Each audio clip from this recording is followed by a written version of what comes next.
हरे कृष्णा। नरसिंह चतुर्दशी के अवसर पे हम असुरराज हिरण्यकशिपु से 3 शिक्षाएं लेंगे। हिरण्यकशिपु सभी आसुरी लोगों का प्रतिनिधित्व करता है। वह भौतिकतावादी और बहुत ही महत्वाकांक्षी था।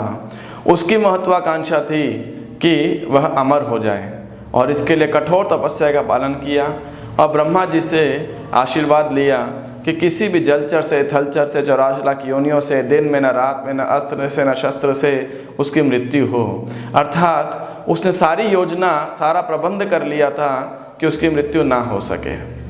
लेकिन और पूरे त्रिलोक पे विजय प्राप्त कर लिया था उसने। देवता दानव सब डरते थे उससे।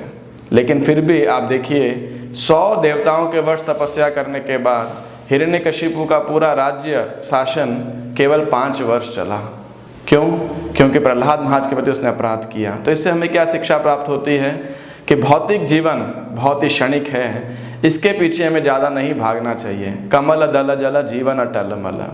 दूसरा, असुरराज हिरण्यकशिपु इतना शक्तिशाली था, लेकिन फिर भी अपने छोटे 5 वर्ष के पुत्र के डिसओबीडियंस के आज्ञा का ना पालन करने के कारण वो इतना उत्तेजित हो गया कि उसने उसको मरवाने की जो योजना प्रयास किया, लेकिन फिर भी सफल न हो पाया।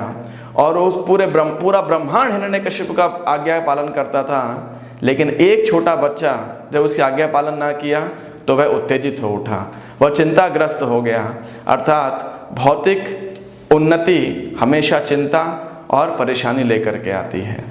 और तीसरी बात आप देखिए, हिरण्यकशिपु ने पूरा प्रयास किया भगवान को छलने का कि कैसे वह भगवान को छल सकता है, लेकिन भगवान कहते हैं कि मैं समस्त छलियों में क्या हूँ? जुआरी हूँ। तो इसीलिए भगवान के सामने कोई कितना भी बुद्धिमान व्यक्ति क्यों ना हो, लेकिन भगवान की बुद्धिमत्ता के सामने वह नहीं टिक सकता।